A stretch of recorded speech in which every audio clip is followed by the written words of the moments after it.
sore hari ini kita akan membahas buku, mungkin bukan membahas, membincang, ngobrol-ngobrol tentang buku Ratu Adil yang diterbitkan kemarin malam, ditulis oleh Romo Sindunata, ilustrasi dibuat oleh Mas Budi Ubrus.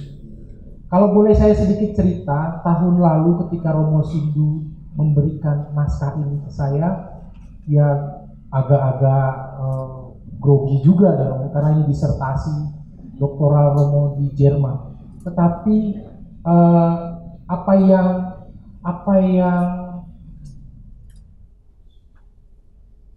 terkenang gitu ya, yang terkenang ketika membaca buku ini begini. Sekurang-kurangnya kalau kita bicara tentang penantian, sekurang-kurangnya ada 3 jenis rasa. Ini yang saya alami. Rasa pertama itu, bayangkan misalnya seorang ibu yang menanti anak pertamanya. Itu rasanya mungkin beberapa dari kita atau sebagian besar kita pernah mengalami. Bagaimana rasa menanti kehadiran seorang anak. Rasa yang lain terkait penantian seorang narapidana yang menanti saat dieksekusi. Dia sudah tahu tanggal sekian, bulan sekian saya akan dieksekusi. Berbeda rasanya. Nah yang ketiga, kalau saya selesai mengedit buku ini, rasa wong cilik. Ini berbeda dengan rasa penantian seorang ibu, berbeda dengan rasa seorang narapidana yang akan dieksekusi mati. Wong cilik itu menanti tanpa tahu datang atau tidak Ratu Adil. Apa yang dinanti? Menanti kalau ada limitasinya masih bisa kita tanggunglah rasa itu. Tapi kalau tidak bisa kita tahu kapan, kapannya itu nanti, mungkin itu yang nanti kita bisa bicarakan di sini. Mungkin untuk mengawali naskah ini kan ditulis 30 tahun lalu. Apa yang sebenarnya, kalau ini naskah disertasi filsafat di antara berbagai tema-tema filsafat, bagaimana akhirnya Romo memutuskan mengambil tema ini dan menuliskannya dengan sangat-sangat baik. Mungkin Romo bisa cerita dulu. Silakan. Terima kasih. Nanti sekedar cerita singkat. Waktu saya harus mulai menyusun disertasi, saya di Jerman tahun 86 sampai akhir 92, itu saya pikir latar belakang saya filsafat, mau menulis sesuatu saja mengenai filsafat, tetapi Profesor Johannes Muller itu dosen pembimbing saya, tutornya, dan dia pernah mengajar di SDF Bhiarakara dan UI. Dia seorang sosiolog, mengatakan jauh-jauh kamu ke sini menulis sesuatu mengenai pemikiran Barat, mengapa? Tulislah sesuatu yang akhirnya juga nantinya dibaca dan berguna untuk bangsa dan masyarakat. Itu sudah membuka saya. Lalu mengapa sampai ke tema ini? Saya sudah sedikit ceritakan. Saya bukan sejarawan, saya seorang wartawan. Seperti kata Pak Yakob, ini mati hidup saya hanya seorang wartawan dan saya tidak berdalih apapun kecuali menjadi seorang wartawan. Dan di dalam kerja saya sebagai seorang wartawan, waktu itu saya mulai tahun 77, banyak sekali berkontak dengan persoalan orang kecil, wong cilik. Perjumpaan saya dalam arti humanisme mereka, kekurangan mereka, tetapi juga perjuangan-perjuangan sosial mereka, penggusuran dan sebagainya. Tema ini tiba-tiba menggugat saya. Mana yang kira-kira bisa melukiskan perasaan ini sebagai seorang jurnalis yang ingin memperdalam pengalamannya dan gugatan si profesor itu tadi.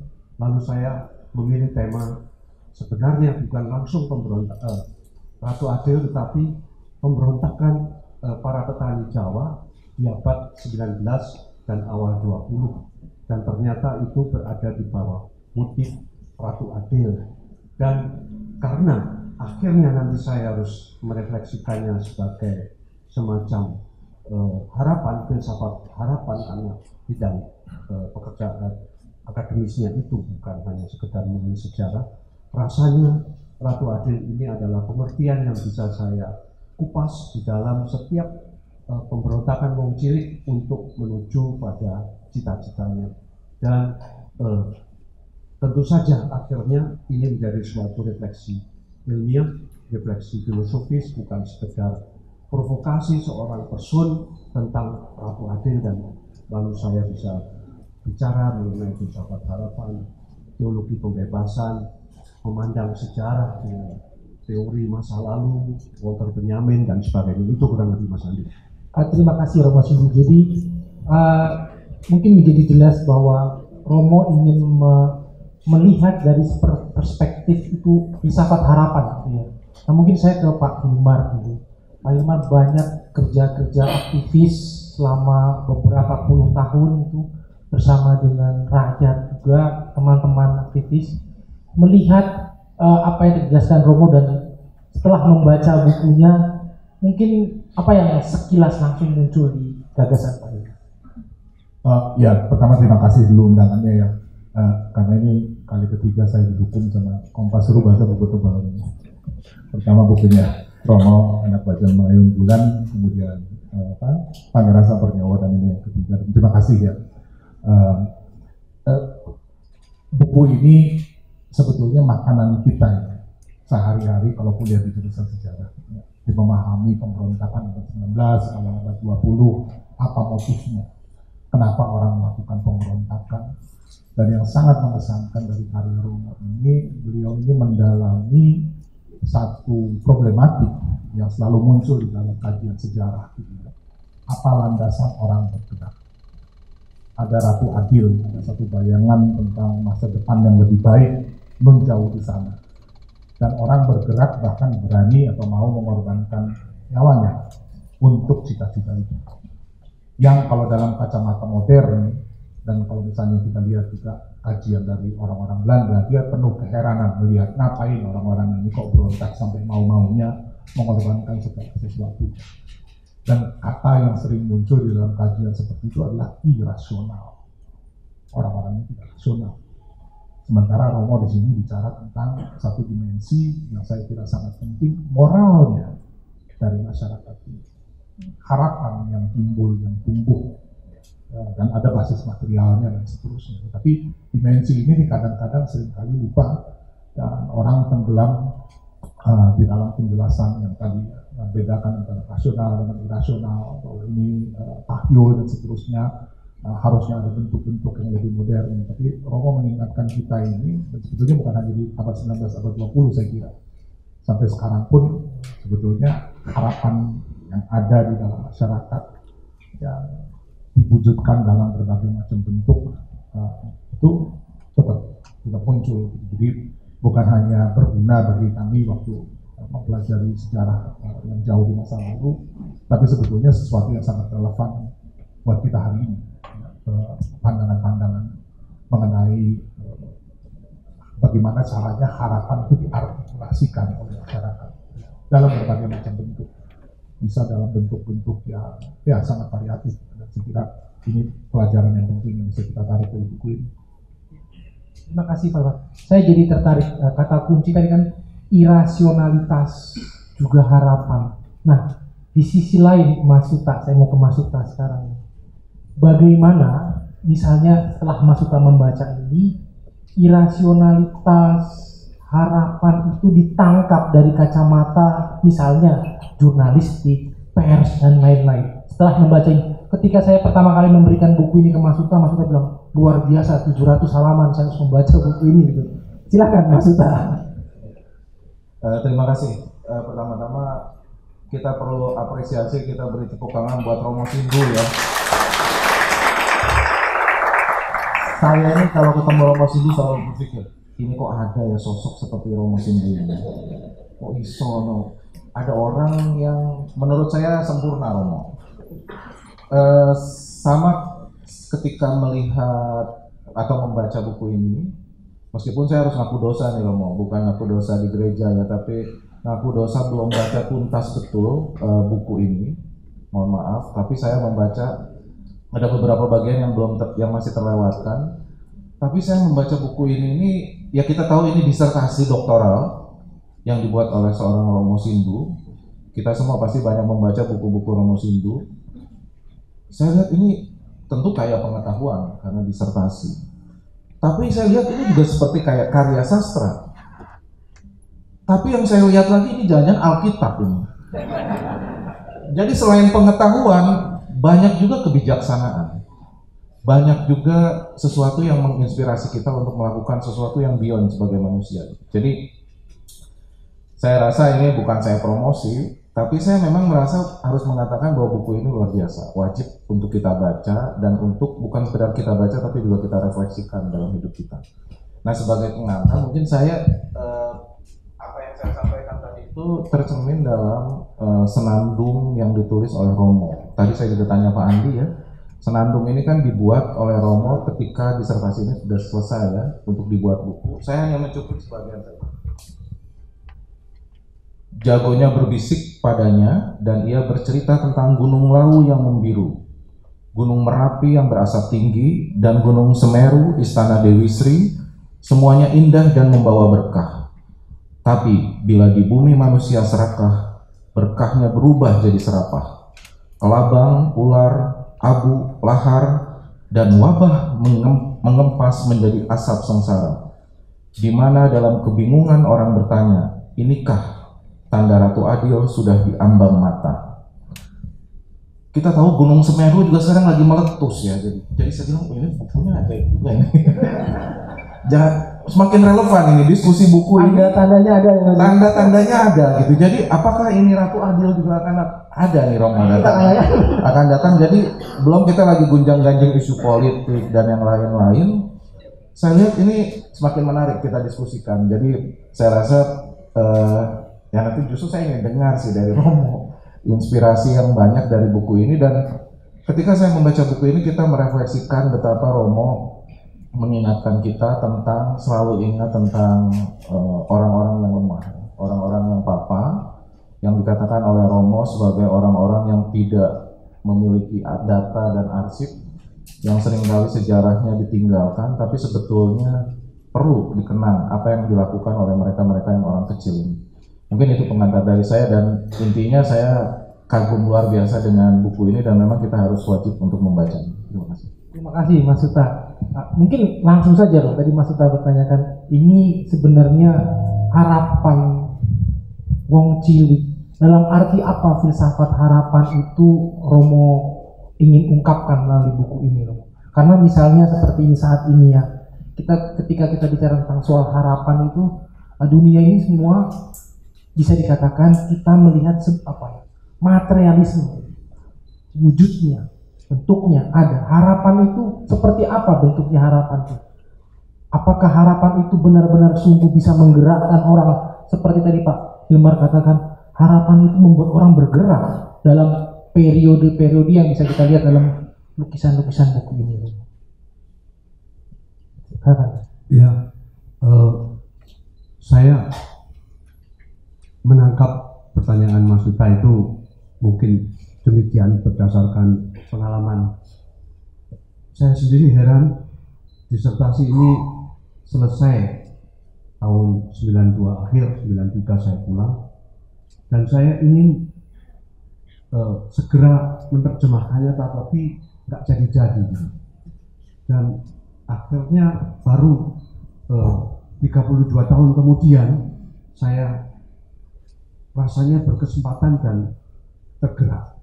Ini seakan-akan dorongannya bukan dari saya, tapi dari sesuatu yang saya sendiri tidak mengerti. Lalu saya juga bertemu dengan Budi Ubruk. Seandainya 32 tahun yang lalu saya mungkin tidak ada ilustrasi yang menggambarkan ini. Jadi ini semua yang saya katakan kemarin juga ya, sebagai kairos.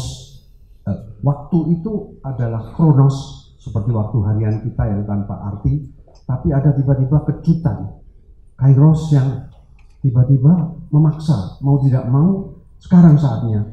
Nah mungkin itu bersama dengan tanda-tanda yang tiba-tiba datang pada kita, di mana kita memang terbanting-banting di dalam ketidakjelasan situasi alam, krisis iklim, lalu perubahan iklim saya maksudkan, tapi juga politik ya. Nah, tiba-tiba Ratu Adil ini menawarkan sesuatu gitu, dan seperti yang saya tulis di Kompas itu ternyata bisa saya melihat sesuatu dari visi ini, visi wong cilik ini gitu. Nah, sementara tadi juga sudah disinggung oleh Mas Hilmar itu mengenai irasionalita.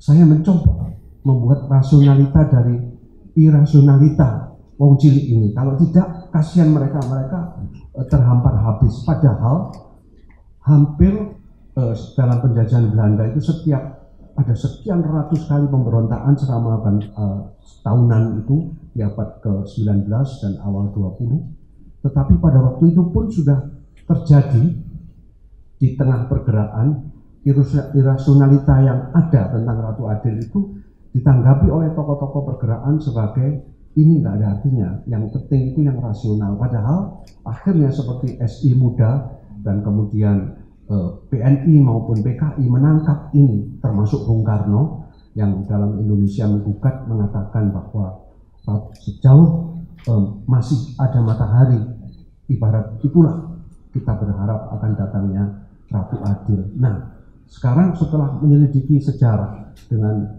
amat detail, saya mesti mewujudkan menjadi suatu pengertian, karena saya harus mempertahankan ini sebagai suatu pertanggungjawaban ilmiah. Di mana itu? Nah, disitulah saya merefleksikan berbagai macam dimensi harapan, dari teologi pembebasan, utopi, pelacaan utopi mengenai harapan yang berkesinambungan dan sebagainya. Maka kalau menjawab pertanyaan ini tidak bisa harapan wong cilik itu dimentahkan menjadi satu kata Ratu Adil yang mempunyai person. Ini bahaya sekali, menjadi provokasi politik jauh lebih itu di dalam cita-cita masyarakat Panjang Kunjung Lojinawi, Ijo Royo-royo misalnya. Terus di tengah persoalan orang untuk betul-betul memahami zaman edan, terus juga datangnya Kolo Bendu, membaca tanda-tanda alam. Ini semualah unsur-unsur harapan yang sebenarnya selalu menggugat kita. Maka juga situasi politik yang seperti sekarang ini juga kita bisa mengerti sebagai semacam momen harapan, di mana kita betul-betul harus menentukan pilihan apa yang paling sesuai untuk mewujudkan cita-cita masyarakat itu tadi. Dan yang paling penting adalah harapan itu tidak pertama-tama menatap ke masa depan, tetapi meratapi juga penderitaan masa lalu. Begitu banyak pengorbanan yang sudah kita buat, reformasi, kemerdekaan, semuanya itu ini tidak boleh disia-siakan. Dan di situ sebenarnya adalah cerita utang kita yang belum selesai terhadap sejarah dan harus kita bayar di masa-masa ini. Dan kalau ini kita lupakan, kita akan menjadi bangsa yang tidak eling lan waspada itu tadi menurut kebijaksanaan Jawa.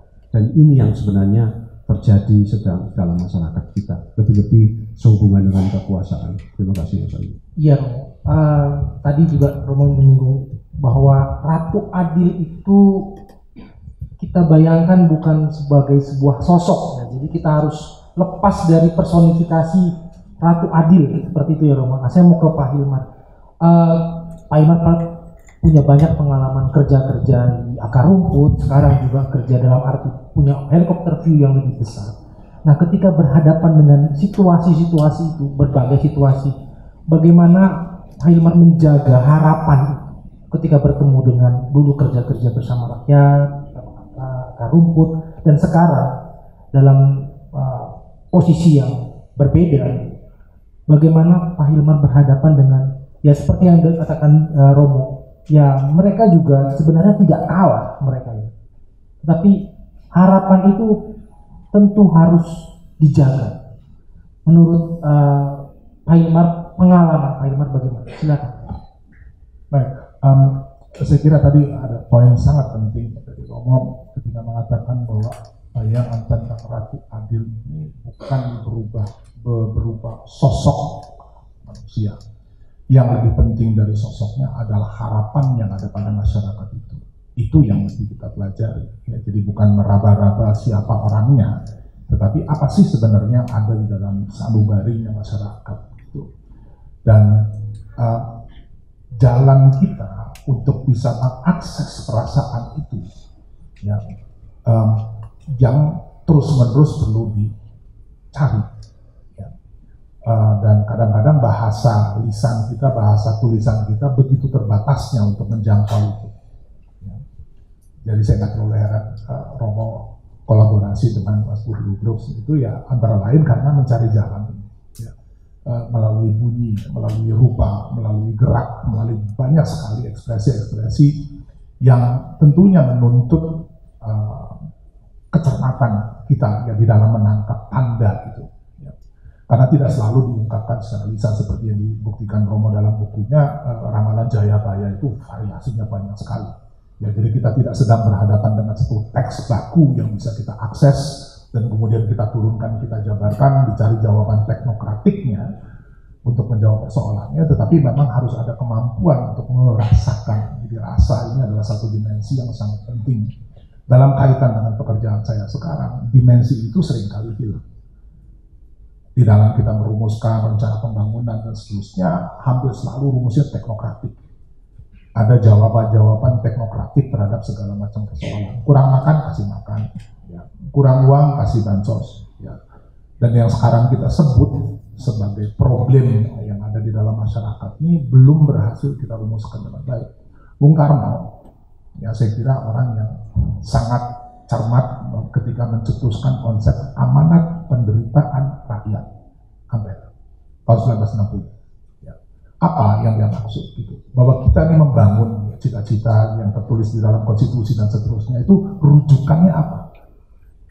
Apa pertimbangan etisnya kita mau melakukan merdeka, kemudian membangun masyarakat sejahtera itu? Basisnya adalah amanat dari penderitaan rakyat. Bertahun-tahun, berdekade, berabad-abad rakyatnya hidup menderita. Ya, penderitaannya ini yang disimpulkan.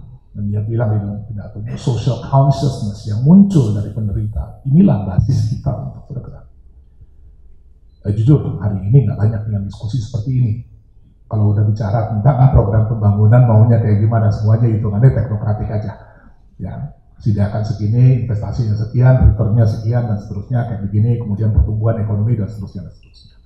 Dimensi yang digambarkan Romo ini penting. Makanya saya bilang gitu ya, sebetulnya kalau misalnya ngomong debat capres, ya debat cawapres, isu ini yang jauh lebih penting. Karena menyangkut imajinasi politik kita ke depan mau seperti apa Indonesia ini. Ya, jawabannya tidak melulu teknokratik, bahwa sekian dikeluarkan tanam dan seterusnya, itu bayangan tentang masa depan yang lebih baik yang tersimpan di dalam sanubarinya rakyat dari penderitaan selama berabad-abad. Wujudnya apa? Ini pertanyaan yang sangat fundamental. Saya kira ketika Romo menulis kolom di Kompas, kalau saya bayangkan ini gudang pelurunya salah satunya sudah ditembakkan Romo di artikel di Kompas, dan kita nunggu tembakan-tembakan berikutnya lah gitu ya, untuk bisa membuat diskusi kita ini juga ya publik ya, bukan hanya kita yang di sini, tetapi diskusi publik kita berkembang. Jadi kalau saya perhatikan tidak mudah memang Mas untuk katakanlah terus saja kita melihat ya, apa sih yang ada di dalam sanubari masyarakat, karena gap antara apa yang dirasakan oleh masyarakat dengan solusi yang diberikan itu cukup jauh. Ya, dan upaya paling tidak kami dengan teman-teman berusaha selalu mendekatkan itu dengan apa ya, dengan mendengar lebih banyak ya, dan itu satu kualitas di masa sekarang ya, mungkin satu kemewahan ya, untuk mendengarkan orang banyak terus-menerus sebelum kita berani mengambil kesimpulan langkah ini yang harus dilakukan ya. Apalagi ada tuntutan cepat-cepat ya, kalau di pemerintah itu ada yang namanya daya serap ya, itu harus cepat-cepat bagaimana caranya menggunakan. Jadi kombinasi ya, antara perlu melakukan langkah-langkah teknokratik yang efektif dengan tetap juga bisa menyimak amanat dari pemerintahan rakyat itu adalah tantangannya ya, di dalam perjalanan kerjaan sekarang ini. Terima kasih Pak Irma. Saya menangkapnya bagaimana kerja-kerja itu juga di sini sisi yang ideal, di sini yang real. Bagaimana keduanya ini tentu saja ini tidak mungkin, bukan tidak mungkin, hampir dikatakan bagaimana cara menyatukan antara yang ideal dengan yang real ini. Nah, kerja-kerja kita mungkin berada di ranah itu. Nah, saya melihat wajah-wajah Bapak Ibu ini sudah penuh dengan imajinasi juga ya, supaya obrolan kita sore ini tidak hanya dari kami. Silahkan langsung saja kita buka diskusi kita sore hari ini. Silahkan jika ada Bapak Ibu yang mau bertanya. Saya sendiri tidak berharap tadinya sampai ke belakang. Saya berharap hanya 30-40 orang sampai belakang. Mungkin dari Ibu yang di depan dulu. Silahkan Ibu bisa memperkenalkan diri. Selamat sore. Terima kasih. Tadi saya sudah beli buku Pak Simbu dan beliau bersedia menuliskan nama panjang saya. Namanya panjang sekali saya Pak. Namanya Niluh Madedi Indriati, tapi cukup dipanggil Lili.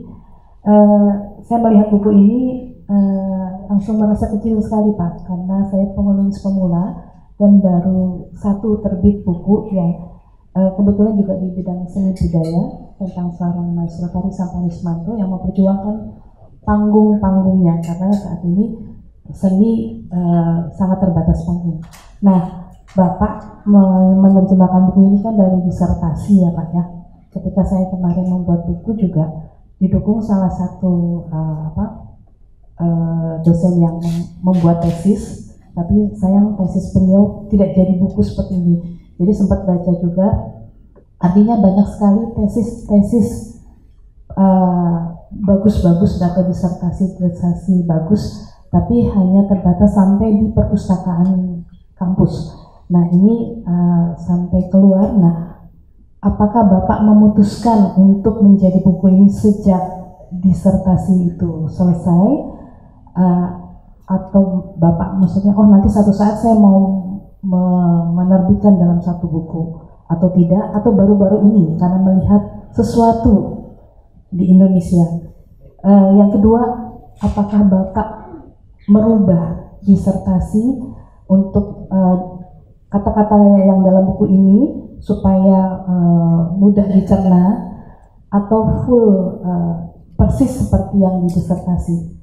Dua itu saja. Terima kasih.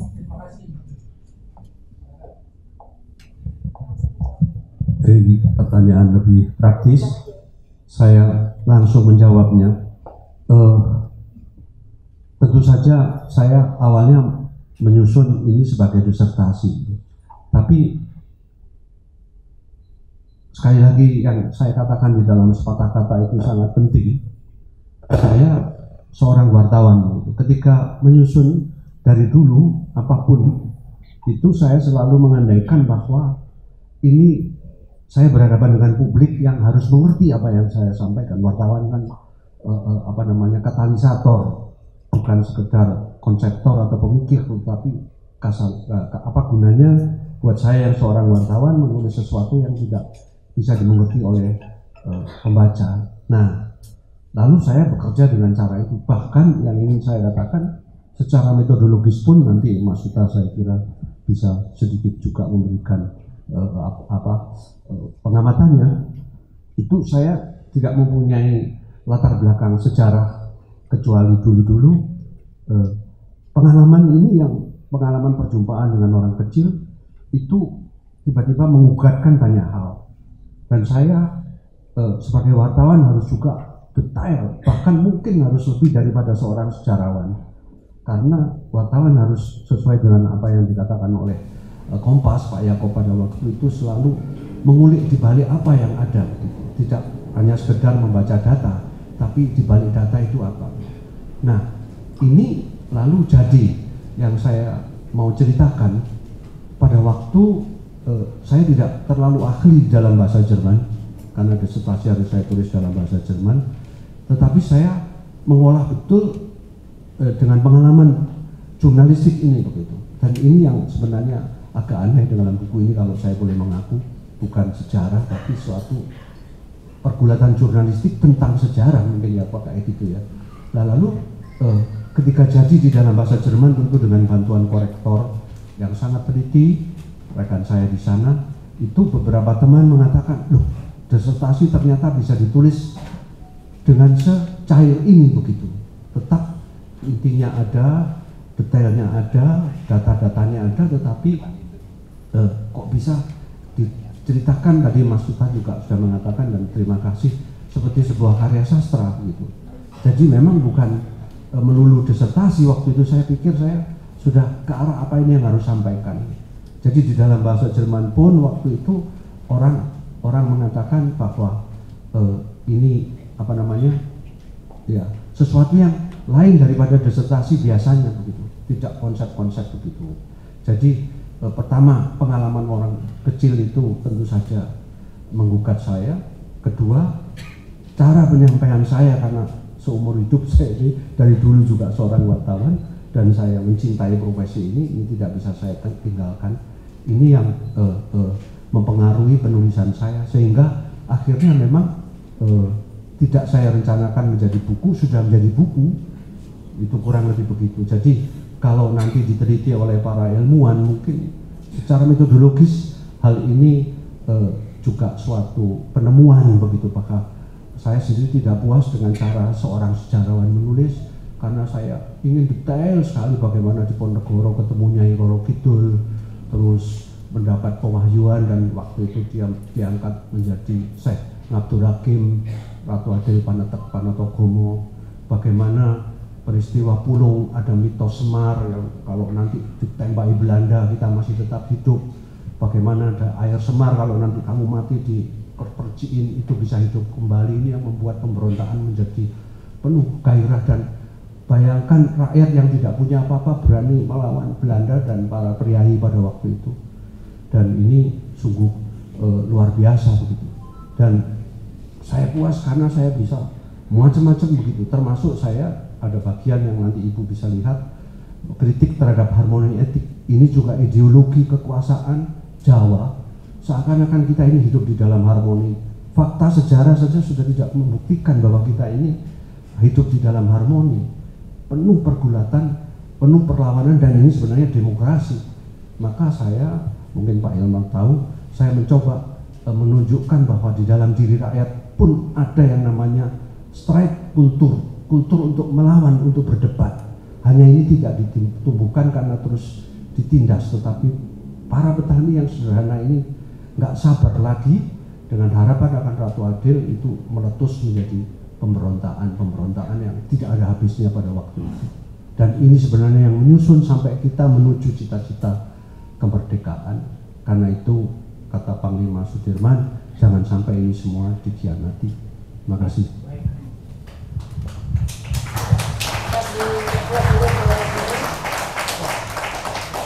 Yang angkat tangan banyak sekali, mungkin dari depan, silakan Pak. Selamat sore. Ya, ini pertanyaan kecil aja untuk Romo Sindu. Juga mungkin nanti bisa dilengkapi oleh Mas P atau Mas Suta ya. Jadi dari apa yang saya pelajari sedikit itu, bahwa gerakan Ratu Adil itu tidak identik dengan Jawa. Jadi artinya ada juga gerakan-gerakan serupa di bagian-bagian lain dari Nusantara ini. Dan salah satu dalam literatur antropologi yang dikenal itu adalah gerakan cargo cult di Papua, yang itu juga sudah berlangsung berabad-abad dan terus hidup ya. Karena bahkan sampai hari ini juga saya kira gitu loh, ada gerakan ya milenialisme itu ya. Jadi artinya, nah yang saya mau tanyakan itu pada Romo itu, apakah gerakan-gerakan yang terjadi di bagian-bagian lain dari Nusantara, khususnya di Papua itu memiliki spirit dan harapan yang berbeda dengan apa yang terjadi di Jawa sebagaimana yang dipaparkan dalam buku ini. Saya kira itu aja Pak, pertanyaan dari kami. Terima kasih banyak, Sandi. Baik, ya ada banyak bentuk ya, tadi cargo cult, ada gerakan Koreri kalau di Papua dan lain-lain. Saya kira variasinya banyak sekali. Tapi poin yang terpenting sebetulnya bukan apakah mereka punya bayangan yang sama, harapannya sama. kerinduan akan sesuatu yang berbeda dari keadaan sekarang itu merata. Bentuk ekspresi dan di sini saya kira disertasi Romo penting sekali ketika konsep yuga soal waktu itu diangkat di dalam disertasi siklus ya. Jadi masa yang buruk akan datang masa yang baik. Patahan ini ya, transisi antara yang buruk dengan yang baik itu sangat menentukan orang untuk kemudian ya sekarang waktunya gitu ya. Jadi gerakan itu timbul karena memang ada patahan di dalam itu, dan Romo membuktikan bukan hanya dalam naskah. Kalau dalam konsep juga itu 432.000 tahun, panjang sekali. Kita sekarang ini baru berapa ribu tahun kalau hitungan kalender Hindunya, tetapi di dalam wayang juga begitu ya, logika siklus ya. Dan sama saya kira di Koreri dan lain-lain itu juga selalu ya, ada satu kekuatan datang dari luar itu membawa landasan untuk berubah. Tapi catatan yang penting saya kira di sini bukan hanya bentuk-bentuknya yang variasinya bisa, manifestasinya bisa banyak sekali, tetapi internal dari dalam masyarakatnya ada keyakinan gitu ya, bahwa keadaan kita yang jelek sekarang ini akan menjadi lebih baik gitu ya. Jadi dan bentuk seperti tadi ya, saya kira menarik sekali untuk dipelajari, karena sekarang ini kalau berangkat dari konsep yoga itu kita pinjamnya dari India. Tapi kalau misalnya sekarang kita perhatikan riset-riset yang sekarang dilakukan, orang mulai melihat gitu, bahwa praktek-praktek tantric Buddhism misalnya itu banyak pengaruhnya sebetulnya juga dari Austronesia kita ini ya. Ini agenda ke depannya untuk kemudian memahami lebih jauh sebenarnya akar dari rasa ingin menjadi lebih baik itu bersemayam di dalam masyarakat kita bahkan sebelum kedatangan konsep-konsep Hindu. Ya, satu yang selalu melekat, dan saya kira itu seperti imanen dalam masyarakat kita ya sampai sekarang. Dan itu mungkin poin yang penting ya, bahwa perasaan itu seperti api dalam sekam barangkali ya, hidup terus menerus gitu ya, dan itu yang menempa dan membawa sejarah itu bergerak maju. Saya menambahkan, memang tidak khas Jawa, itu saja singkatnya. Dan di situ saya juga tidak meneliti, tapi karena fokus saya Jawa, itu yang saya tekankan. Tapi sebagai referensi di catatan kaki saya, seingat saya menunjuk juga kargo dan sebagainya itu. Nah, yang ingin saya katakan itu justru itu pertanyaan ini penting, karena saya mesti mempertanggungjawabkan Ratu Adil ini sebagai suatu pemikiran filosofis yang tidak hanya khas Jawa tetapi universal, karena harapan itu adalah universal, harapan manusia. Nah, ini yang kesulitan saya. Maka saya setelah meneliti perang Diponegoro, zaman penderitaan rakyat Tanan Paksa, peristiwa Pulung, Kiai Kasan Mukmin dalam pemulihan kesejahteraan politik etik ya toh, sampai SI Muda, Samin, bahkan di Kristianitas Jawa, itu lalu Ramalan Jayabaya saya buntu begitu, ini bagaimana? Nah, ternyata ini saya harus ditantang, lalu saya harus studi tentang ternyata ada gerakan Buyung Sangkong di Vietnam dan Passion di Filipina. Wah, saya lega sekali, ternyata ada kesamaan gitu. Jadi Buddha of Western Peace itu juga semacam Ratu Adil buat orang Vietnam, dan pada waktu pemberontakan komunis pun gerakan rakyat ini jauh lebih menguasai rakyat daripada komunis, tapi ditindas oleh komunis waktu itu. Nah, lebih mengerikan lagi sebenarnya Passion yang diteliti oleh Ileto di Filipina. Itu kalau karnaval Jumat Suci itu rakyat tiba-tiba itu menjadi gerakan pemberontakan begitu. Karena itu juga ditindas, Bonifacio itu akhirnya dihukum mati begitu. Karena dianggap irasional, tapi asalnya adalah suatu ibadat Passion, dan itu makanya di dalam lukisan Budi Ubruk kalau Anda melihat kok ada Yesus, ada karnaval, ada salib, memang di Filipina kayak gitu. Nah, terus di zaman perang petani Jerman, Thomas Müntzer itu ternyata ada. Lalu, wah, saya sudah mempunyai titik-titik di mana sebenarnya ini adalah suatu fenomen universal, sehingga saya bisa merefleksikannya dengan pertolongan universal pula. karena kita tidak mempunyai banyak panduan filosofis untuk merefleksikan harapan, dari Karl Rahner yang saya lihat, Walter Benjamin, Ernst Bloch dan sebagainya, itu Thomas Morus. Nah, saya begitu ketemu suatu landasan yang universal, saya lega sekali bahwa Ratu Adil pun bisa dianggap mempunyai nilai harapan yang universal. Maka saya berterima kasih pada Mas Suta tadi yang mengatakan ini bagaikan Alkitab, karena di akhir saya epilog itu saya lalu menggambarkan mistik perkawinan Jawa, mistik Jawa itu adalah manunggaling kawula Gusti, itu sering digambarkan dengan persetubuhan lelaki wanita gitu. Nah, dalam tradisi perkawinan zaman saya kecil dulu, sekarang pun ada dalam dagelan gitu, jula-julinya Kartolo ya. Loro pangkon itu kita membawa ayam, maka di sini banyak ayam sebagai lambang pengantin lelaki yang akan diserahkan ke pengantin perempuan, dan di situ kita mencapai kebahagiaan. Maka di dalam epilog saya mengatakan jangan-jangan bagi orang Jawa Ratu Adil itu bagaikan ayam ini yang diserahkan ke pengantin putih, dan pada saat itu kita berteriak bagaikan orang-orang Kristen yang berseru Maranatha, kita buat dia datanglah ya Tuhan. Jadi ini betul-betul juga mengandung suatu unsur teologi yang dalam, karena memang sifatnya universal, bukan hanya di Jawa, tapi di Vietnam, di Filipina, bahkan di Eropa, gerakan-gerakan milenaris yang betul-betul membabi buta untuk menghancurkan tatanan yang ada, walaupun semuanya kalah begitu ya. Jadi betul-betul seru untuk jangan dipikir harapan itu begitu smooth. Harapan ini perjuangan seperti kita merebut kemerdekaan dulu itu kurang lebih. Selamat sore, saya Hafid dari Depok. Mau bertanya kepada Bang Hilmar dan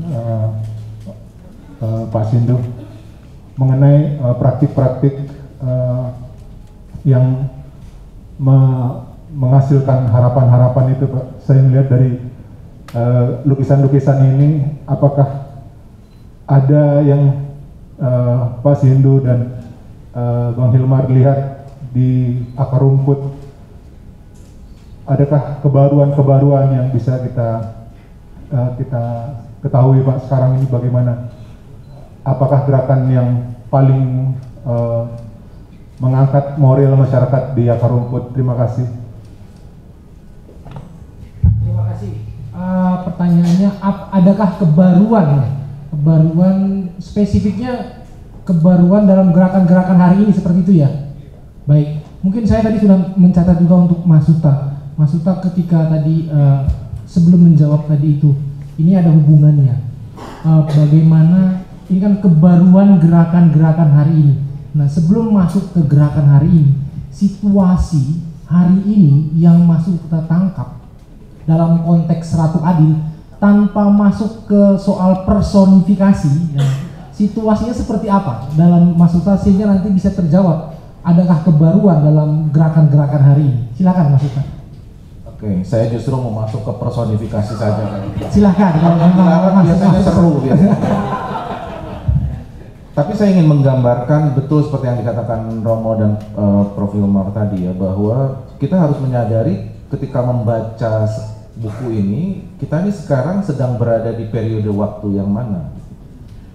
Jadi kalau di sini Romo mengatakan Ratu Adil ini muncul ketika kita berada di periode waktu Kali Yuga. Kali Yuga adalah sebuah periode waktu yang terakhir dan paling tidak sempurna dari tiga lainnya, yaitu Krita, Treta, dan Dwapara Yuga. Tanda-tanda kemerosotannya adalah ketika masyarakat mencapai keadaan di mana orang hanya mengutamakan kekayaan. Harta menjadi satu-satunya sumber kebajikan. Nafsu adalah satu-satunya ikatan di antara lelaki dan wanita. Tipu menipu adalah dasar keberhasilan dalam hidup. Nah, menurut saya kita sedang berada dalam posisi mana ini? Kayaknya Kali Yuga kayaknya ya, nggak tahu apakah saya salah nih Romo. Tapi kalau lihat artikel Romo ya kayaknya mirip. Kita sekarang dalam posisi Kali Yuga. Apalagi Gunung Semeru sudah batuk-batuk. Nah, tetapi yang menarik justru menurut saya dari buku ini, justru di sini juga ditekankan soal peran raja.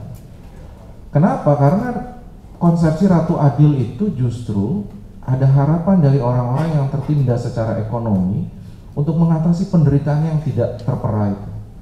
Dia mengharapkan adanya sosok yang bisa membawa mereka untuk keluar dari penderitaan ini. Waktu itu kalau lihat dari apa yang dilukiskan dalam sejarah ini adalah penindasan dari kolonialisme. Dan ternyata bukan cuma kolonialisme, dari para priai di negeri ini. Catatan saya mungkin itu pentingnya. Bukan hanya kolonialisme, kita benci terhadap kesengsaraan kita di masa lalu. Kesengsaraan kita ini disebabkan oleh kolonialisme dan priai, sejumlah priai di negeri ini. Jadi kita juga banyak menderita oleh para priai di negeri ini. Yang seperti apa? Di sini justru diharapkan dalam periode Kali Yuga itu mengharapkan hadirnya Wisnu yang menitis menjadi Ratu Adil kalau menurut versi Pujangga Jayabaya ya. Nah, lalu siapa sih sebetulnya yang bisa memberikan harapan? Di buku ini digambarkan oleh Romo Sindu, raja itu yang baik adalah hidup dan bertindak dengan bijak. Jadi raja yang kita pilih itu harus hidup bertindak dengan bijak, bisa menciptakan keadilan dan keteraturan, manusia-manusia yang hidup dalam yuga yang baik pula. Jika raja bertindak sebaliknya, manusia-manusia pun hidup dalam kali yuga yang jelek. Jadi kita yang hidup di kali yuga yang jelek ini, ketika ada hadirnya sosok raja yang tadi yang dikatakan bijak itu, kita bisa keluar dari periode waktu meskipun kita hidup di era yang kali yuga ini. Disitulah pentingnya sebuah pemimpin. Siapakah pemimpinnya? Ikuti saja dalam debat capres. Dan saya rasa di sini saya rasa relevan buku ini. Kenapa? Kita hendak memilih raja dalam pemilu kali ini. Kita sekarang ingin hidup dalam kondisi kali yuga. Kali yuganya seperti apa kalau menurut saya? Perubahan iklim yang akan sangat mengancam. Kemudian perubahan iklim yang sangat dahsyat, kemiskinan akan semakin besar. Dan yang tertimpa kemiskinan paling besar adalah mereka-mereka yang sekarang ini dalam kondisi yang sangat miskin. Mereka akan lebih berat menghadapi kehidupan. Ketika rajanya itu tidak berbuat baik, siapa yang memikirkan mereka? Mereka akan menjadi semakin tertindas gitu. Dan muncul lagi harapan-harapan tentang Ratu Adil. Jadi ini personifikasi atau bukan Mas Andi? Nah mungkin dari saya itu aja, makasih. Terima kasih Mas Uta. Ini personifikasi yang agak cantik seperti itu lah ya kurang lebihnya ya. Nah, mungkin dari sisi sebelah kanan saya, mungkin silakan Bapak yang di depan yang berbaju merah, silakan perkenalan diri Pak. Selamat sore Romo dan para pembicara di depan. Nama saya Kitono. Saya mau tanya ke Romo Sindu. Kayak tadi diceritakan bahwa ini disertasi Romo selesai tahun 92. Kemudian Romo tergerak menuliskan kembali menjadi buku di tahun ini gitu mau ya. Padahal kita tahu itu ada tahun 98 gitu ya. Dan buat saya, buat kita semua mungkin itu satu peristiwa yang sangat mengubah wajah Indonesia, reformasi, tumbangnya Soeharto gitu. Tapi Romo justru tergerak bukan di 98 itu ya. Sekarang nih Romo tergeraknya. Pertanyaan saya, apa sih yang Romo lihat sekarang ini? Sementara di tahun 98 itu sesuatu perubahan yang menurut saya sangat mendasar itu terjadi pers bebas, nggak perlu surat izin terbit, orang bicara nggak perlu takut lagi baca buku nggak perlu takut lagi dihukum belasan tahun ya. Sementara yang mendorong Romo itu apa sih gitu loh. Kalau saya sendiri merasakan sekarang ini ya, yang tadinya siang jadi malam gitu, yang malam jadi siang. Ya saya merasa sudah bisa memahami atau mungkin agak sedikit pandai, tapi ternyata saya sekarang merasa sebodoh-bodohnya gitu. Yang tadinya saya pikir itu kita sudah bisa keluar untuk beberapa hal ya, mencapai sesuatu buat masyarakat, ternyata kita sedang terjerumus ke dalam jurang yang sangat menyedihkan gitu. Itu yang saya rasakan, tapi saya pengen Romo menceritakan sebenarnya apa yang sekarang Romo lihat nih, sehingga Romo begitu terdorong mempublikasikan disertasi Romo tentang apa konsep harapan itu sendiri gitu. Nah itu yang saya ingin tanyakan, terutama karena Romo juga seorang Romo gitu, pasti punya sesuatu yang, ya saya bukan Romo, jadi pasti Romo punya sesuatu yang saya nggak punya. Baik Pak, silakan Romo. Terima kasih Pak Tono.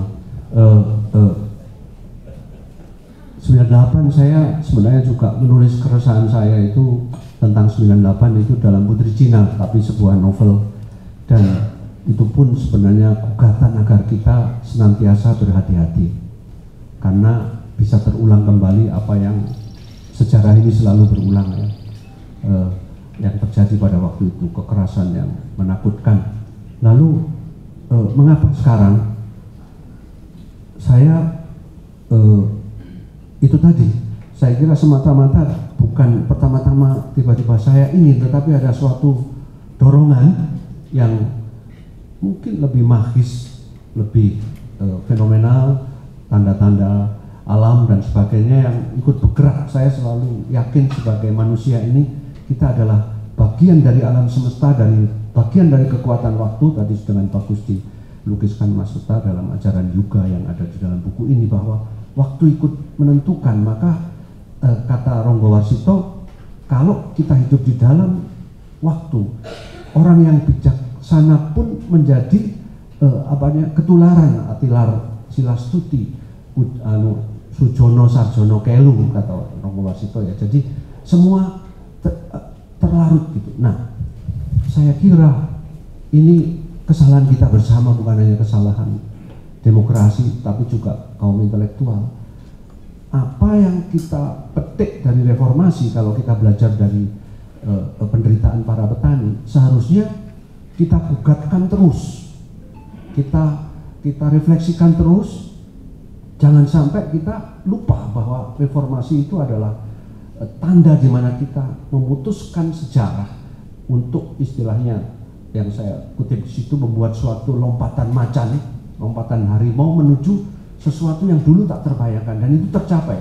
Pers bebas, saya mengalami sendiri, kesenian tidak usah minta izin dan sebagainya ya, dan tidak ada macam-macam, semua kita terlena bahwa seakan-akan kita sudah hidup di dalam zaman Kertayuga itu tadi, sehingga enak-enakan, sudah enak.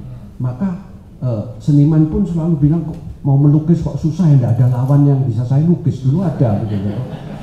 Seni juga gitu. Nah kita terlena. Nah ketika terlena ini, namanya kekuasaan waktu, dan kekuasaan itu meraja, tiba-tiba jadi seperti ini begitu. Nah pada waktu misalnya ya pemerintahan periode Jokowi ini merangkul semuanya, sebenarnya secara teori kita sebenarnya sudah harusnya tidak setuju juga partai politik yang terbesar. Jangan begitulah Pak, nggak ada di dalam demokrasi ini kita melangkur semuanya. Demokrasi kuat karena oposisi. Nah semua tidak ada oposisi, kita diam saja. Lalu akhirnya kita lupa bahwa ingat loh, kita sudah reformasi gitu loh. Reformasi menginginkan sesuatu yang bukan ini. Demokrasi itu tidak seperti ini sebenarnya. Bukan hanya demokrasi sebagai alat, tetapi demokrasi sebagai wacana, dibelani rakyat kecil sampai seperti itu. Nah kita lupa. Akhirnya sebenarnya yang paling sakit dan tertipu sekarang ini adalah mereka yang merasa paling pinter, gitu. Loh kok kapusan ya itu loh. Kok dalam bahasa apa namanya juga yang paling bisa ngapusi kita itu bukan kejahatan tapi kebaikan gitu loh. Dan di dalam spiritualitas juga roh jahat itu selalu menyamar dalam kebaikan, dan ini bahaya sekali gitu. Maka kita sendiri terlena begitu, dan ya ini sama sekali betul-betul tidak mengenakan. Maka kalau sampai sekarang yang terjadi seperti ini kita ikut bersalah begitu. Nah, saya mau mengatakan apa adanya, yaitu partai yang terbesar yang kita miliki pun juga ikut bersalah. Kalau saya pikir inilah karena Kali Yuga menguasai kita sampai kita lali gitu loh, tidak eling lan waspodo. Jadi kalau ada seorang yang sebenarnya tidak layak diajukan karena umurnya, nah waktu itu yang menyetujui siapa? Seharusnya ya janganlah begitu waktu itu. Kalau tidak kan tidak akan terjadi semacam ini. Jadi karena apa? Kita terlena. Maka teori demokrasi apapun tidak ada. Demokrasi di Indonesia semua dirangkul seperti itu. Terus tidak ada oposisi lah, kita sendiri tidak punya musuh. Dan kekuasaan itu sendiri adalah hal yang paling harus dicurigai. Begitu dia baik dan stagnan, semuanya baik, pada saat itu kita mestinya curiga.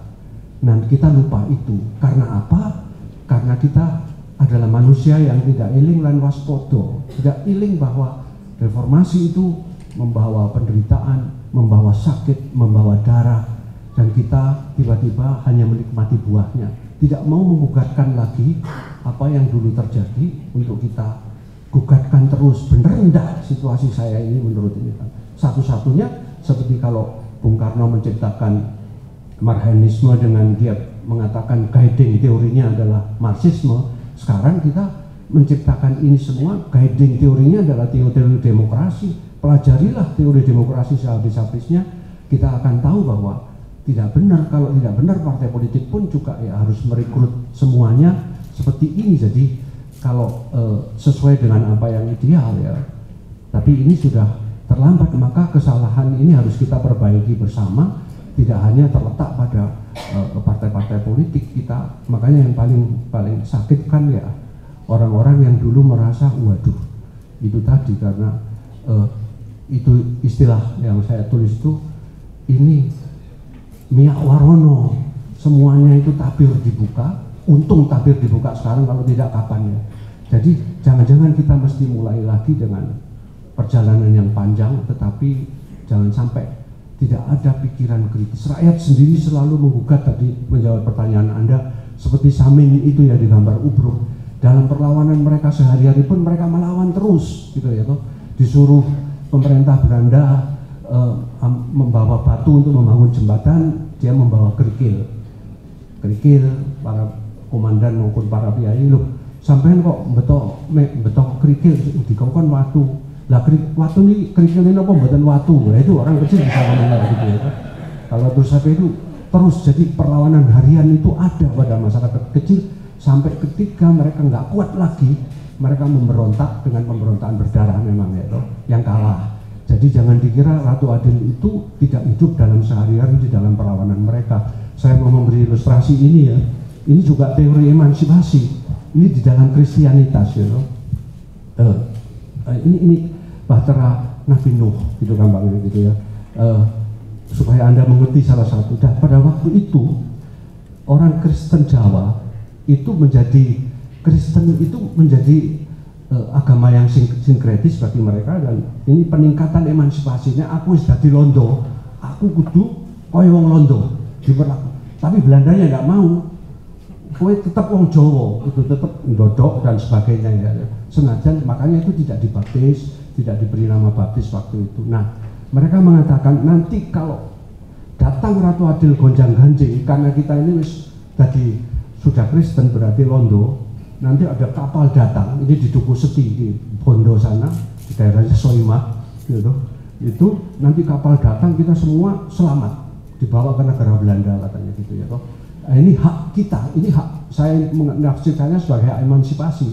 Jadi di dalam Kristianitas Jawa pun terjadi perlawanan. Maka Kiai Sadra mengatakan bahwa tidak menyebut dirinya Kristen, tapi golongannya wong Kristen kang mardika gitu. Nah dia juga protes. Contohnya ya, protes kecil-kecil harian gitu loh. Waktu itu Belanda mengadakan cacar. Yang dicacar hanya orang Jawa di sekitar Purworejo. Gitu. Dia tidak mau. Wong Londo ini kok orang dicacar gitu, kok hanya kita gitu. Yang dianggap sakit kita gitu. Nah, yang dia diambil itu cerdiknya Kiai Sadra, kitab suci. Dia tuh mengambil jangan biarkan tubuhmu bercacat. Nah, di ini kan dicacat gitu. Tapi cacar kan jadi cacat. Dia pakai itu sebagai argumentasi. Padahal itu adalah argumentasi melawan. Saya tidak harus sama dengan orang-orang pada saat itu. Saya hanya mau melukiskan orang kecil pun melawan sehari-hari. Lah kok kita diam tiap hari, padahal semuanya terbuai. Kita ini ya memang orang yang gampang terbuai dengan infrastruktur, dengan apa saja gitu. Terus wapik kabeh pokoknya gitu. Sehingga repot, mau mengkritik aja repot gitu. Terima kasih. Sebelum saya ke yang lain, saya terpancing dengan kata terbuai tadi. Apa benar kata terbuai, Mas Hilmar dan Mas Suta? Apa benar ada terbuai? Karena tadi Bapak mengatakan ini salah kita semua gitu kan.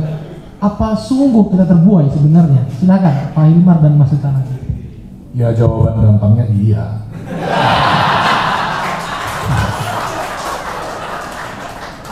Karena begini, saya kira ada hubungan dengan logika perlawanan, harapan dan seterusnya. Ya, kita juga mesti ingat ketika representasi dari yang diharapkan itu tiba-tiba muncul, ya, dan idealisasi hampir selalu terjadi. Ya, dan ketika melakukan idealisasi ada banyak sekali pemaafan-pemaafan yang dilakukan. Ya. Dan itu ya tentu derajat dan kadarnya berbeda-beda. Jadi kalau pakai bahasa dosa mungkin beda, dosanya juga beda-beda, ada yang banyak banget, ada yang sedikit lah gitu ya. Tapi saya kira itu ada pada semua, dan itu bukan sesuatu yang aneh ya.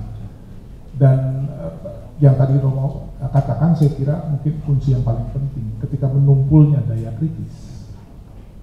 Kenapa? Karena kita menaruh impian kita pada harapan tadi ya. Sehingga ketika mau mengkritik itu seperti kita mengkritik apa yang kita bayangkan sendiri. Ya, dan yang paling susah kita lakukan adalah kan mengkritik diri sendiri. Mengkritik orang gampang banget gitu ya. Sekarang harapannya pupus, tiba-tiba jadi marah-marah gitu ya. Tapi sebenarnya harus dimarahi kan diri sendiri nih, gitu ya. Dan proses pendewasaan kita di dalam berdemokrasi adalah ketika mampu melakukan kritik itu. Ya. Dan saya menangkap lah ya di media sosial, percakapan dengan teman-teman gitu ya, ada seperti gerakan pertobatan massal gitu ya. Yang sama-sama lihat wah gitu ya, bahwa bayangan-bayangan kita ini terlalu indah karena buatan kita sendiri. Sudah waktunya mengoreksi dan kembali ya mendengarkan amanat pemberitaan rakyat itu ya, sebagai basis kita mengkalkulasi harapan-harapan kita ke depan. Silakan Mas Suta. Baik, terima kasih. Saya juga jawab terbuai. Tapi terbuainya menurut saya dari buku itu saya merefleksikan kita terbuai oleh waktu yang sekarang ini sedang kita jalani, yaitulah waktu Kali Yuga itu. Saya sebelum baca buku ini saya tuh melihat fenomena sekarang tiba-tiba saya jadi teringat dengan pertentangan tentang manusia ini baik atau buruk. Ketika manusia itu dianggap baik, berarti tidak perlu adanya pagar-pagar, karena manusia itu sejatinya baik. Tapi ketika manusia itu buruk, disitulah dibuat banyak pagar, hukuman dan yang lain-lain, sehingga disitulah kita tidak terjebak untuk melakukan hal-hal yang buruk, tapi melakukan yang baik. Nah, yang berbeda ketika saya membaca buku ini, saya tidak melihat manusia itu baik atau buruk, tetapi kita ini sedang berada dalam situasi masa periode waktu yang Kali Yuga itu. Ketika orang mengutamakan materialistik, ketika orang mengutamakan segala sesuatu, tipu-tipu itu hal biasa. Padahal dalam politik tipu-tipu banyak gitu. Nah, jadi yang menjadi salah menurut saya dari kelompok-kelompok pro demokrasi, tiba-tiba kita tidak sadar setelah proses reformasi kita sedang masuk ke periode era yang bisa aman-aman saja gitu, sehingga koridor-koridor untuk melakukan demokrasi itu sesuai jalurnya, bahkan terus berkembang menjadi demokrasi yang substansial, itu tidak dilakukan karena kita terlena. Padahal periode waktu ini seperti tadi yang dikatakan Romo, siapapun, jadi kita tidak bisa menghakimi siapa yang berubah, kita sendiri juga bisa berubah ketika periode waktu sekarang ini dalam proses yang dideskripsikan di buku ini sebagai periode waktu Kali Yuga. Oleh karena itu menurut saya, refleksi saya dari buku ini, sebetulnya apakah kita dengan membaca buku ini kita merefleksikan diri, kita ingat lagi seperti yang dikatakan oleh Romo, politik ke belakang, bukan hanya mengimpikan soal Indonesia emas, tapi kita juga harus melihat berapa banyak anak Indonesia yang sedang cemas. Kita di newsroom memang sedikit terbuai juga, Mo. Ini kata-kata terbuai kok jadi ramai sekali ya. Ini jangan kita misalnya tiba-tiba ingat terpukau saya sendiri. Memang Bapak Ibu ya, kemiskinan contoh dari 2014 sampai sekarang terus menurun. Faktanya memang seperti itu. Dulu 11 sekian persen, kemudian sekarang menjadi 9% kemiskinan. Kemiskinan ekstrim pun sama. Dari 2014 itu sekitar 6%, sekarang menjadi 1 sekian persen.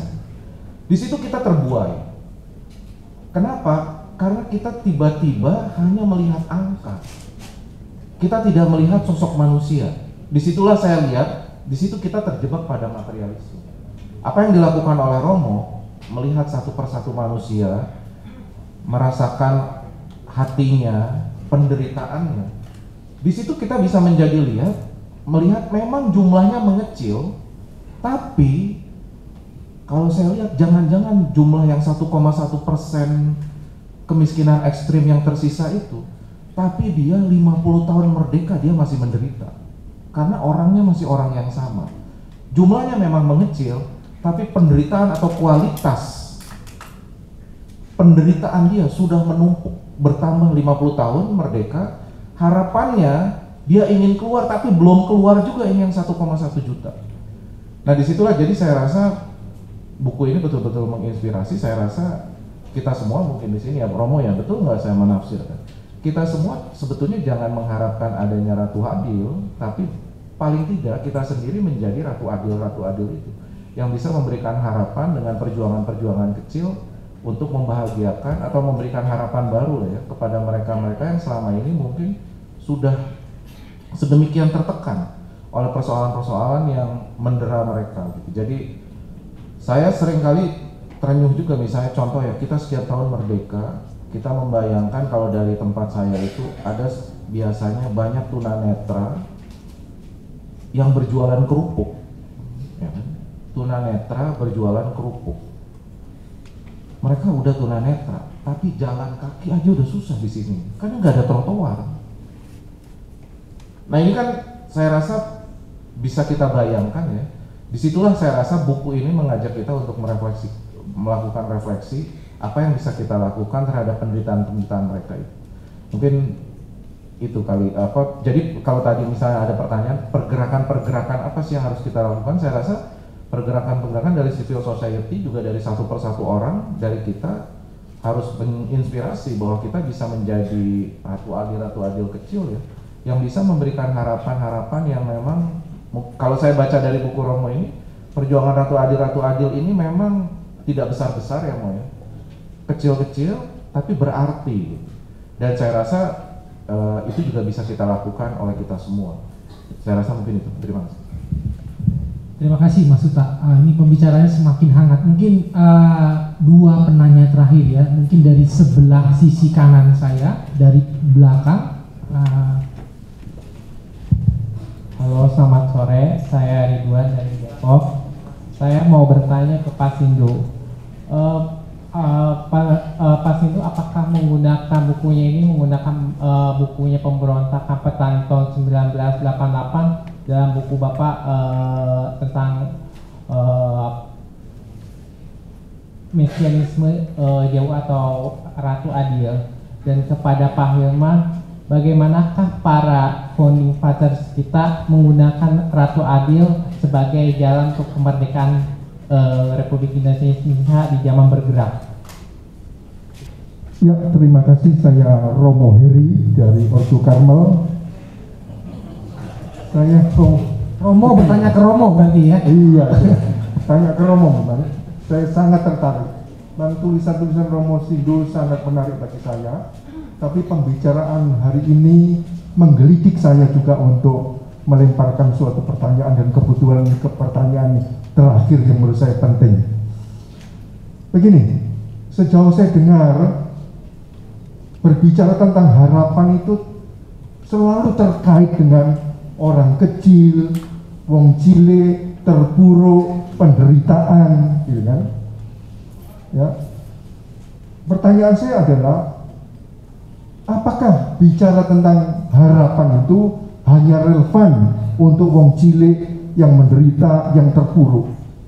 Bagaimana dengan orang-orang yang tidak pernah mengalami terpuruk, menderita, hidupnya selalu mapan, enak, sukses? Nah, karena kalau bicara tentang Romo Sindu tadi disinggung oleh Pak Suta, kan ini seperti Alkitabiah gitu kan. Dalam Alkitab kan memang harapan yang terdalam itu adalah spes kontra spes.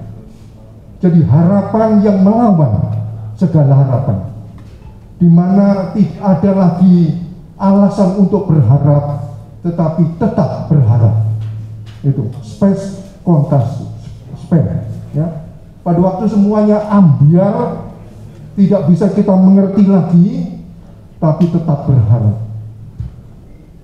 Allahku, ya Allahku, mengapa engkau meninggalkan aku? Tetapi kemudian, ya Bapa, ke dalam tanganmu kuserahkan nyawaku. Suatu trust terhadap sesuatu yang ya tadi irasional kan Romo ya. Tidak. Nah, dalam konteks seperti ini, bagaimana kita berbicara? Ataukah buku ini masih relevan untuk orang-orang yang tidak pernah mengalami hal seperti itu? Terima kasih. Terima kasih. Ini bukan yang kedua, ini ujian teologi.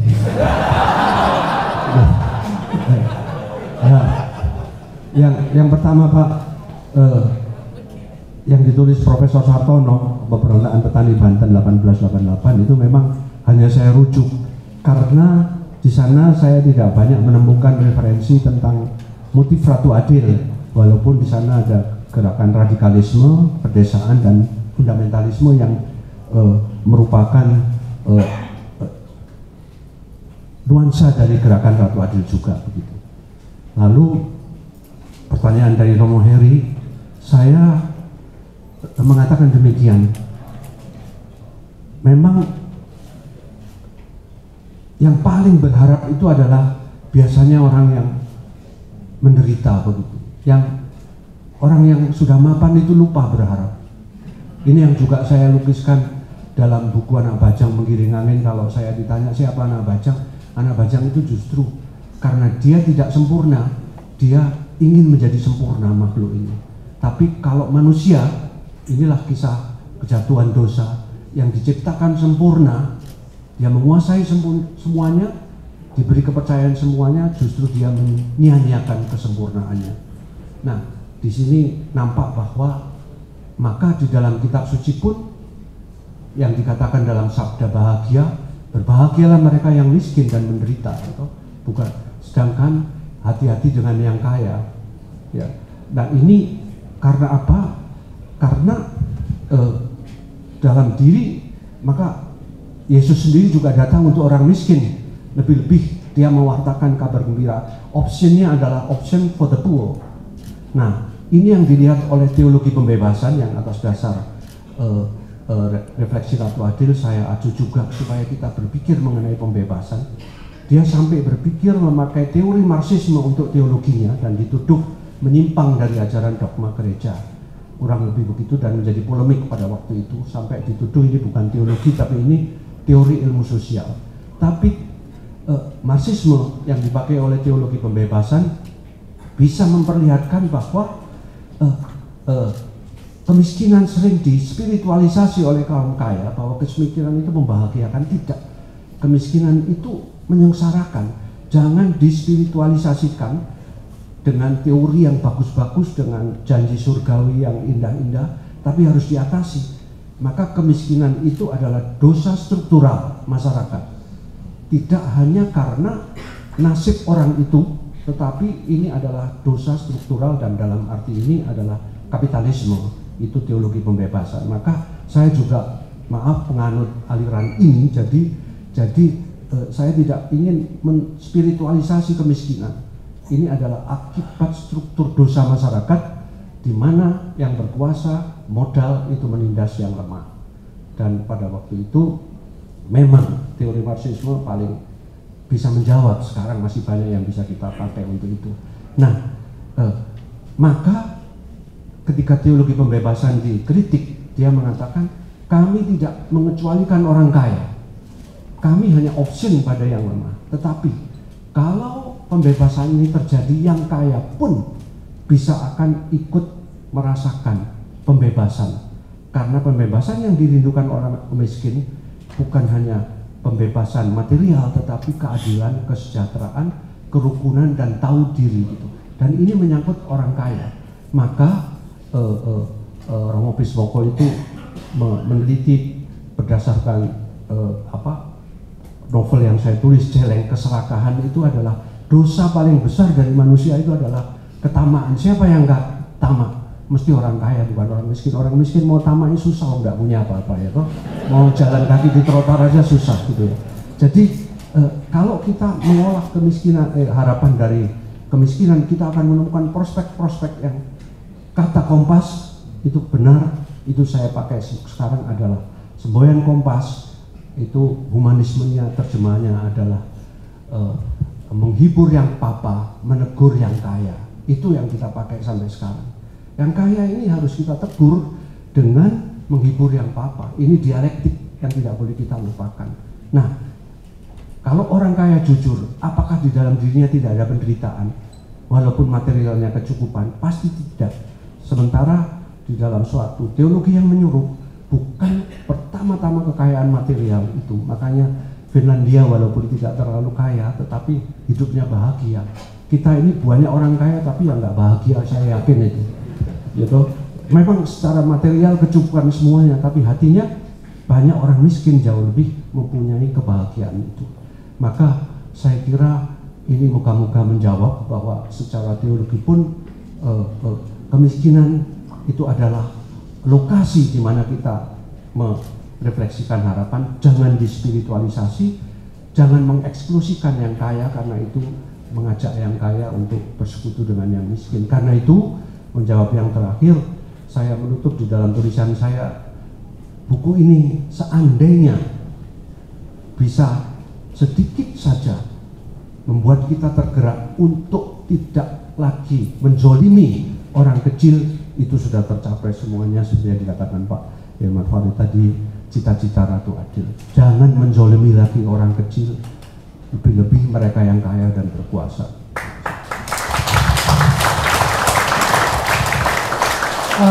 Bapak Ibu, saya rasa masih banyak sekali pertanyaan yang ditanyakan. Karena waktu juga, mungkin saya berharap ada kata penutup, kalimat penutup dari Mas Suta, Pak Hilmar, dan Romo Sindu. Saya persilakan Mas Suta. Baik, terima kasih. Saya mengucapkan terima kasih ya sama Romo bisa ikut mendiskusikan buku ini. Tapi saya merasa bahwa di tengah kondisi Kali Yuga yang semacam ini, dan masih banyak orang-orang yang menaruh harapan besar akan adanya Ratu Adil di Indonesia, saya rasa kita semua yang ada di ruangan sini adalah para priainya.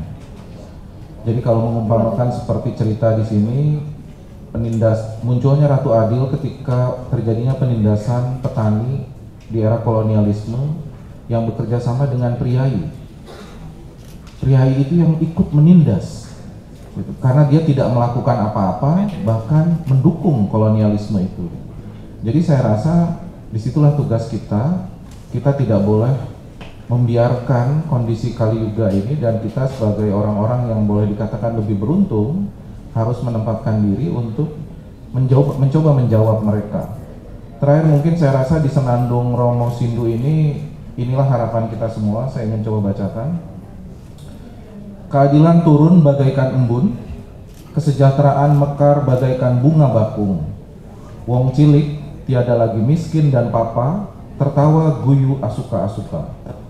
Dengan tawa zaman kerto, jago-jago mereka merdu kokoknya, mengusir pilu mengepus rindu, hingga menjauh sudah air mata dari bumi yang tiada lagi berduri-duri derita. Saya rasa kalimat dari Romo Sindu ini luar biasa dan semoga itu menjadi harapan kita buat Indonesia ke depan. Terima kasih.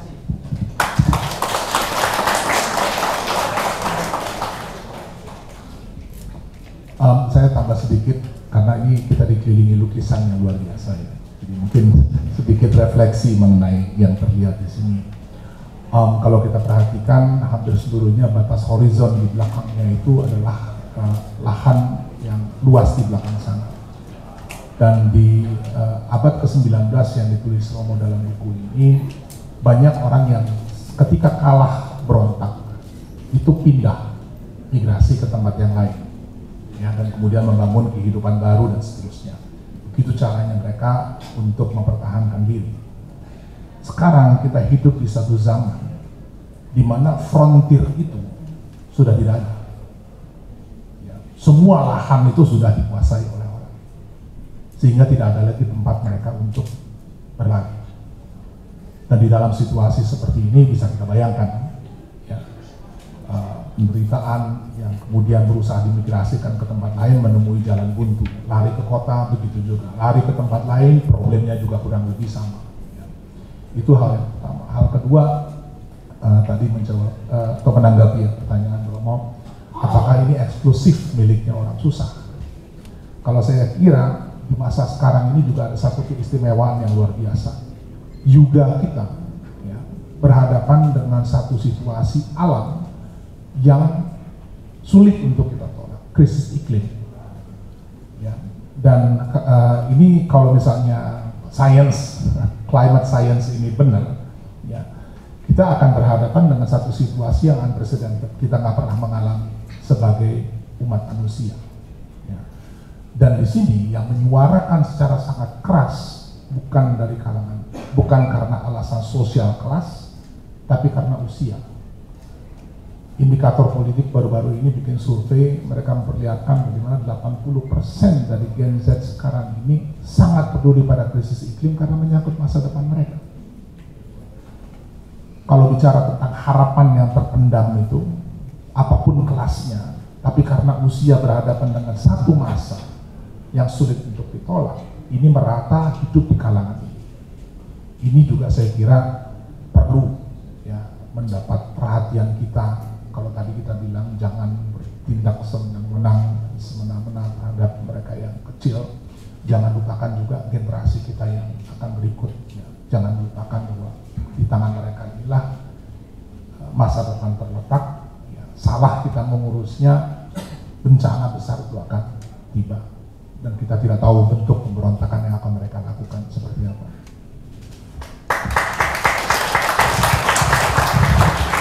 Terima kasih.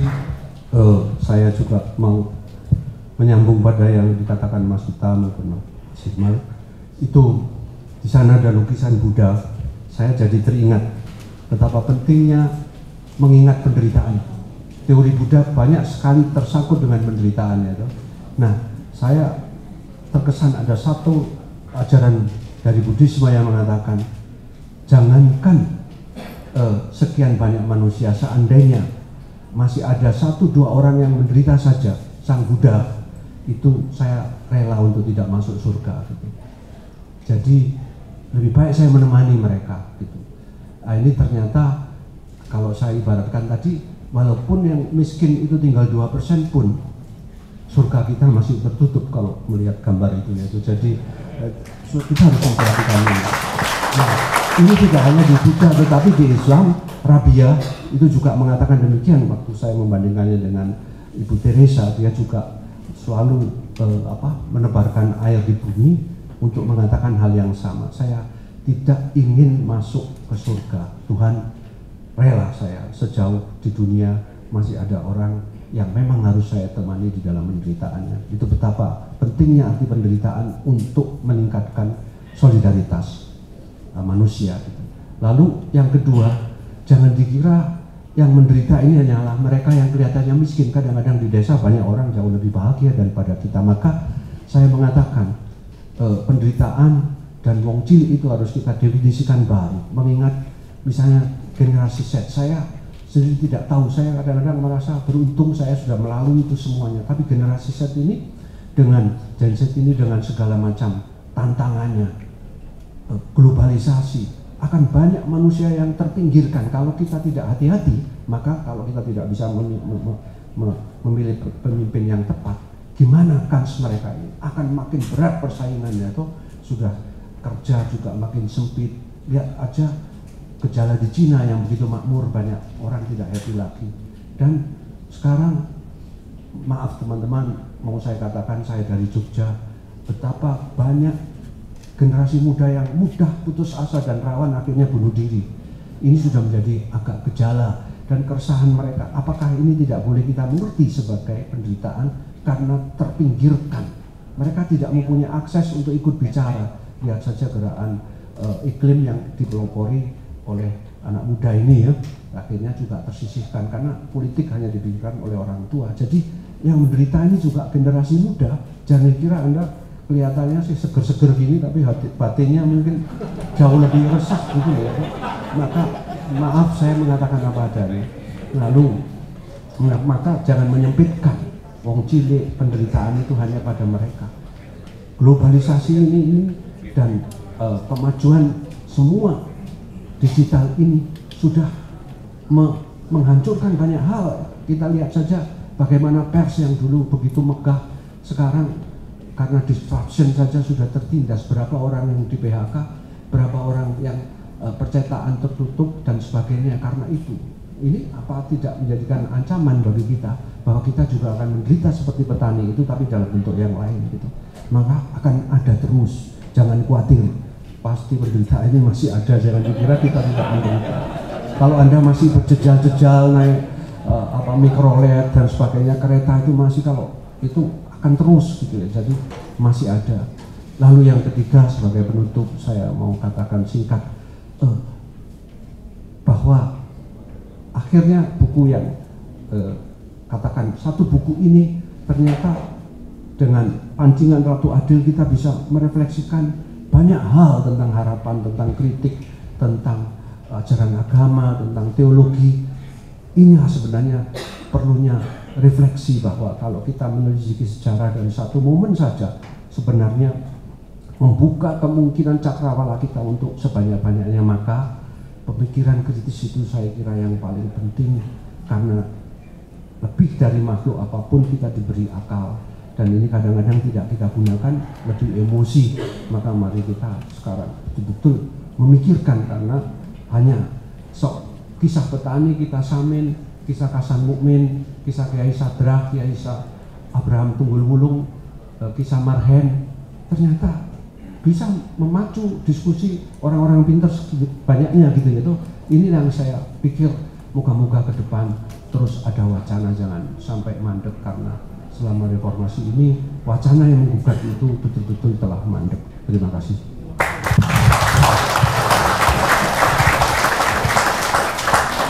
Terima kasih Mas Suta, Pak Hilmar, Romo. Saya ingin menutup diskusi obrolan kita dengan puisi dari Romo Sindu.